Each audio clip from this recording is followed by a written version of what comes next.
Before we begin, thank you very much to Dr. Poopy P. McButtface Jr., recently widowed, for joining the Patreon campaign. I apologize. I'm sorry for your loss. I'm sorry for your name. But you got your doctorate, so that's the important. You're succeeding. Overall, you're on the up. I wanted to make sure it was the news roundup where I had that shout out, because that's one of the most odd shout outs I have ever had. So thank you very much for that. I'm going to give everyone just a quick heads up before we begin. If you entered my last YOLO Park contest, could you please check your emails? Because I've checked like 3 different people getting no reply. I'm still trying to give those things away. So if you entered, please check your emails. I need someone to answer one so I can get on to the 2nd and 3rd place winners and go through this whole process. I'm never doing a multi-tier contest ever again.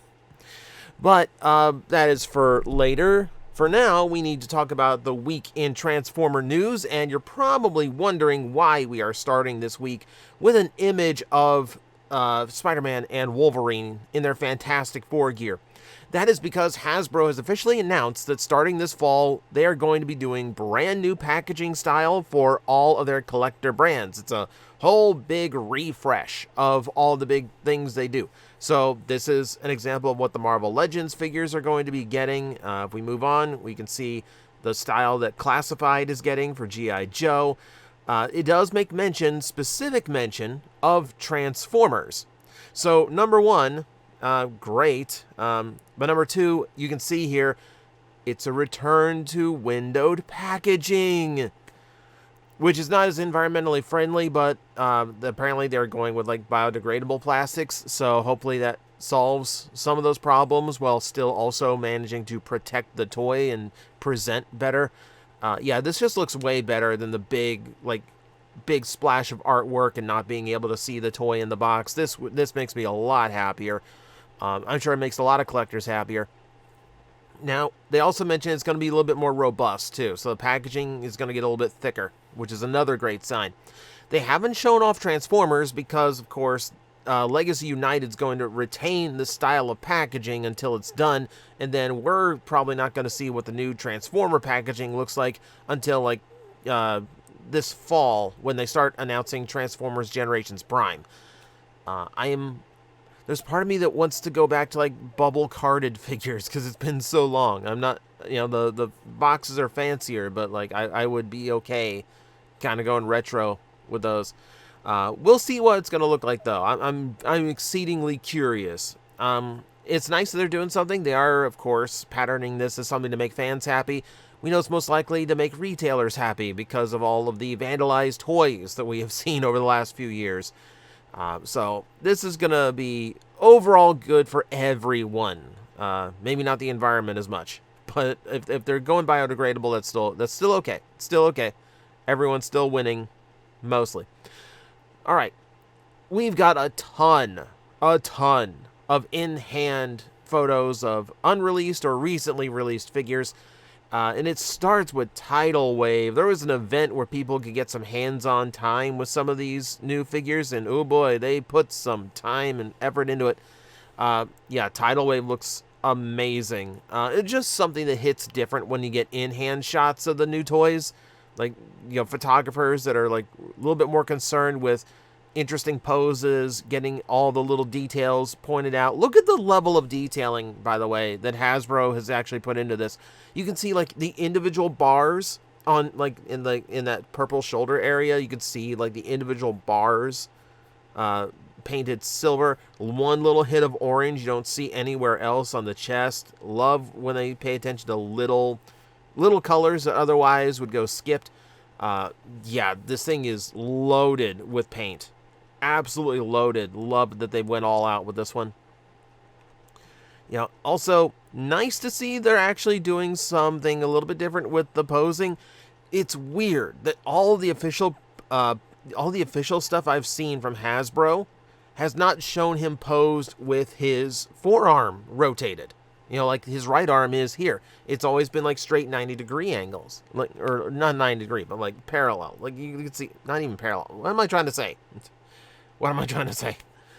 Point is, they didn't rotate the arms to show off that point of articulation. I know it's required for transformation, but I still want to see him doing it so I can see just how poseable the boy is. We know he's got a waist joint too, because it's one of the reasons why he can't go straight from the full battleship mode straight to robot mode. So I'm kind of curious what so that one I don't see much of, but yeah, it's just everything on this looks cool. I think the spark effect on the photos tries a little bit too hard. It does make it look like he's in a battle, but it gets a little bit distracting. But yeah, again, look at the level of detail. Look at all the little bits of paint all over this thing. I am excited. And there's Grumpy Megatron holding all of his tidal wave parts. So yeah, he gets to be armored up as well. Those parts are not as painted, but I'm not as concerned with them. They still look fine. They still look fine. Man, it's just going to be such a cool toy. It's just going to be such a cool toy. I'm so excited for this. That's not the only big toy. We also got to see in-hand shots from Magmatron, and again, same photographer, same sparks. And Magmatron just looks awesome. There's the blades that, again, Hasbro, I don't think really showed off very well. Yeah, it's... We've got good toys coming out. I don't know if you've noticed this, but we've got some really good toys coming out that at one time I never thought we would actually get our hands on. Yeah, it just looks so good. It just looks so good. Like the... Okay, the first time I've actually noticed the spray paint. Like the airbrushing on the back of the Seesaw. That's great to see. Oh yeah, then there the airbrushing on Skysoar. This is... I'm just really, really liking how this looks. Seeing this does leave me a little bit disappointed. If only because I was really hoping those big gaps in the side panels could be closed up. It looks like they can't. So it's not as nice of a super, like, it's not as much of a Magmasaurus as the original one, but you know, at least it can still do it. At least the functionality is still there, even if it's not quite as pretty. This is still just a really impressive toy. Oh, I'm looking forward to this so much. There's another one that I'm not looking forward to as much. Same photographer, same sparks. It's the Target Optimus Prime. In hand, it does look better.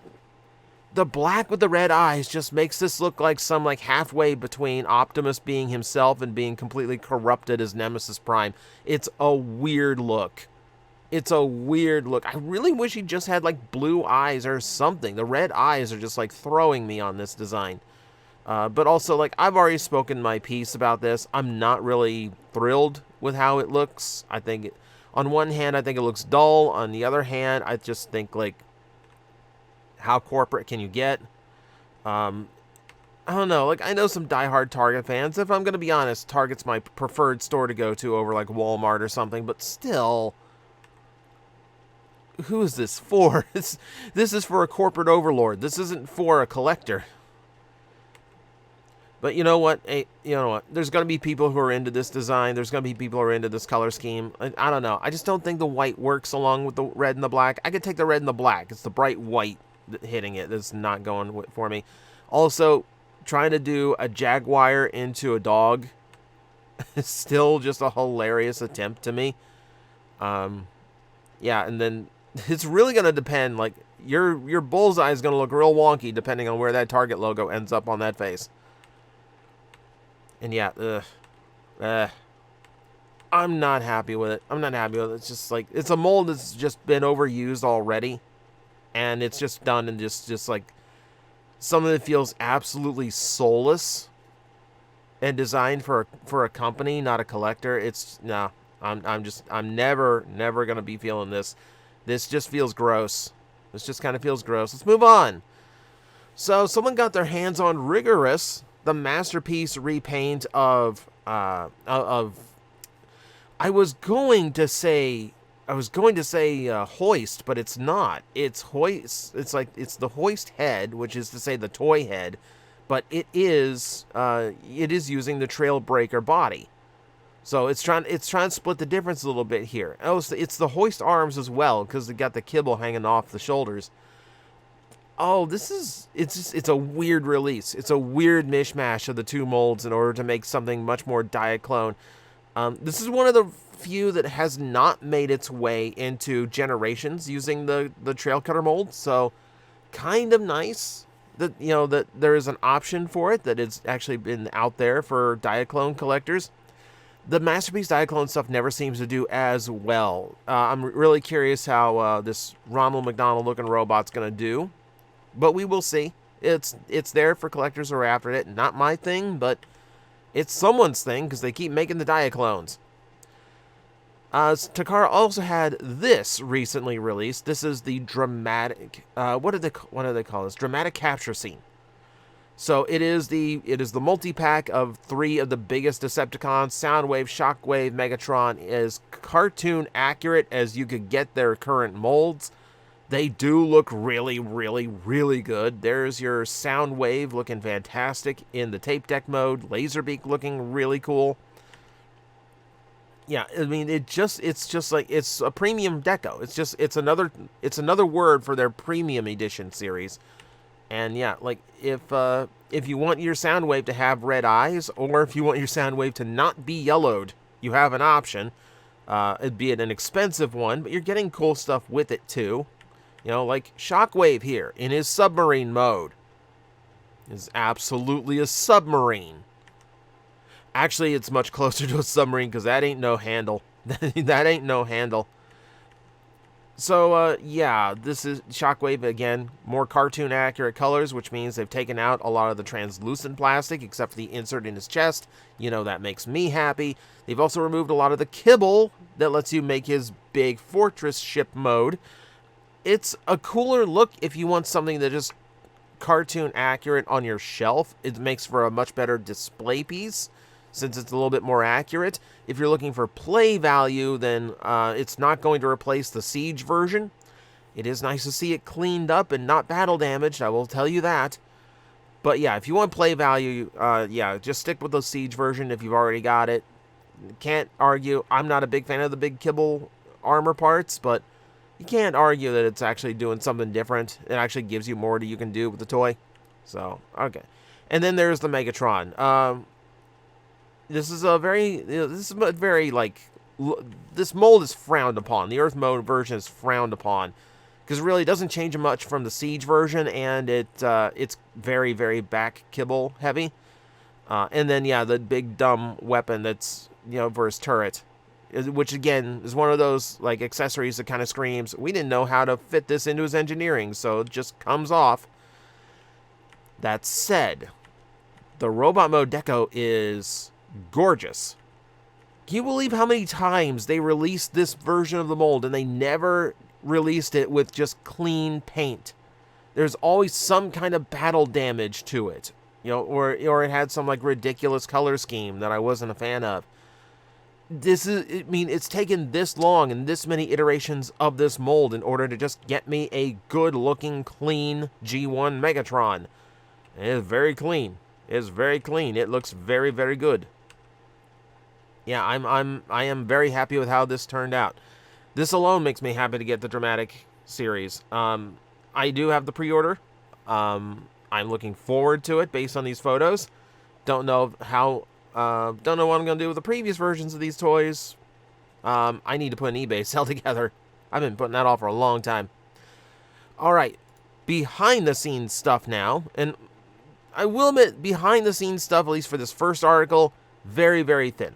They're talking about the Doom and Destruction set for the upcoming, oh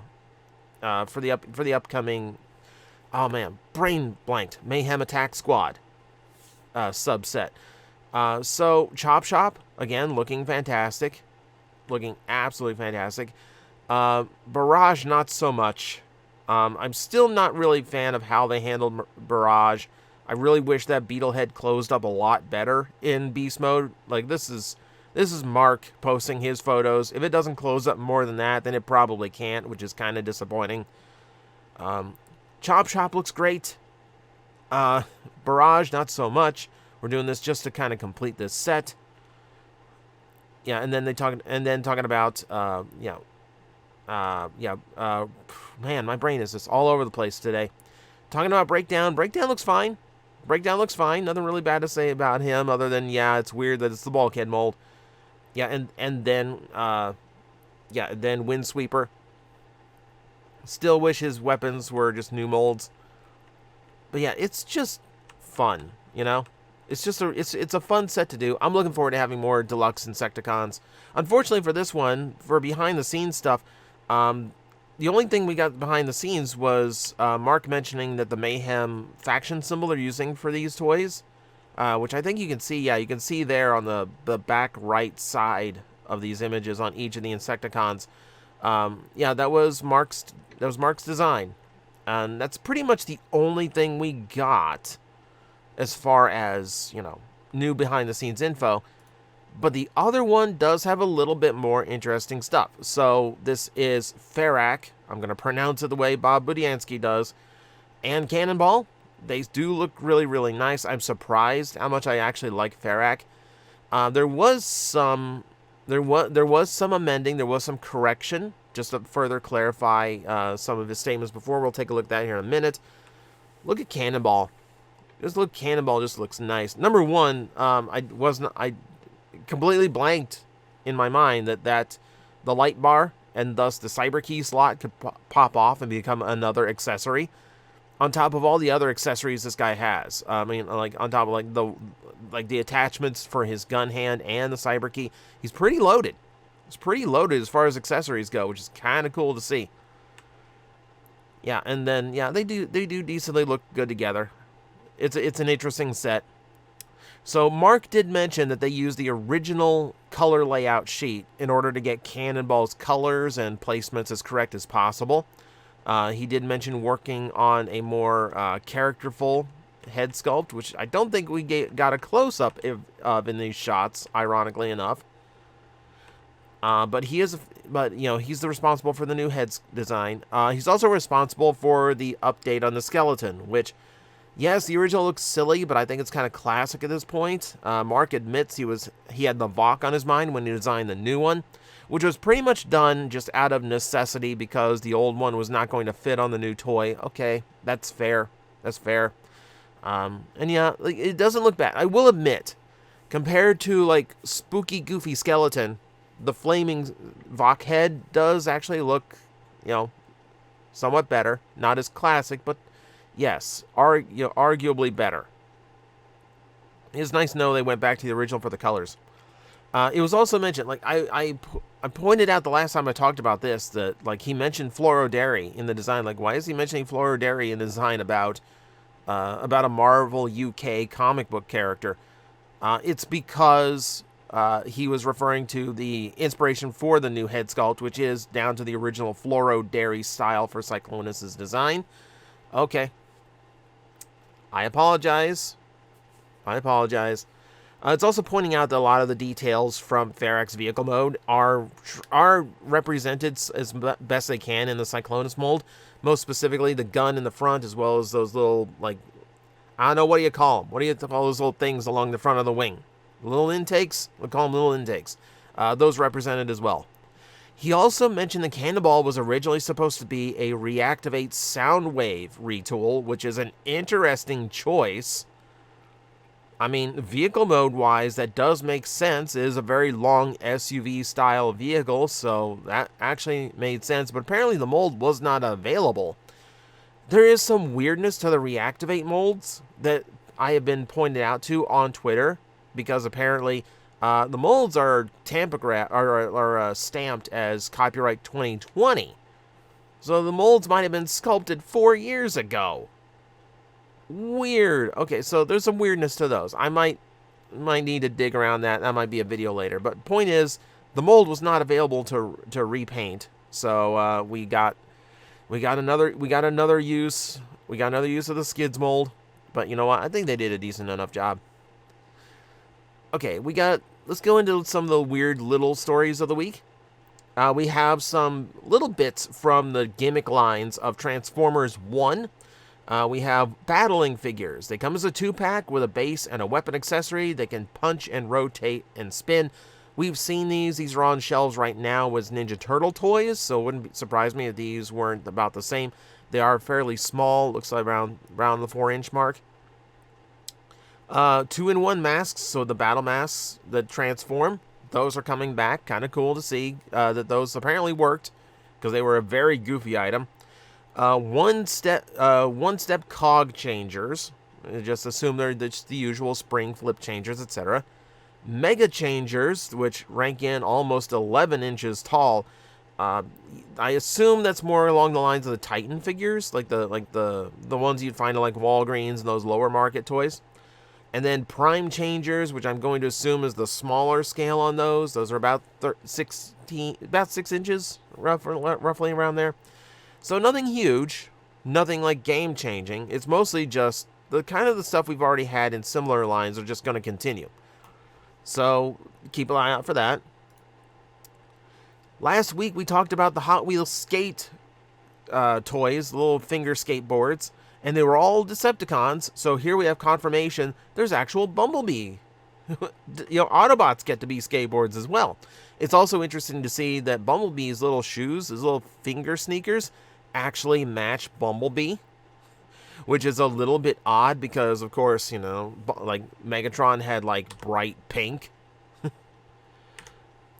But cool to see. Cool to see. So, looking forward to seeing the rest of those. Again, not for me. I was just kind of scratching my head wondering, where are the actual Hot Wheels toys? They're here. So, apparently someone found this as well. Yeah, it's just the Hot Wheels Volkswagen, done in yellow, with an Autobot logo. It just looks like Bumblebee is a Hot Wheels toy. How hard was that?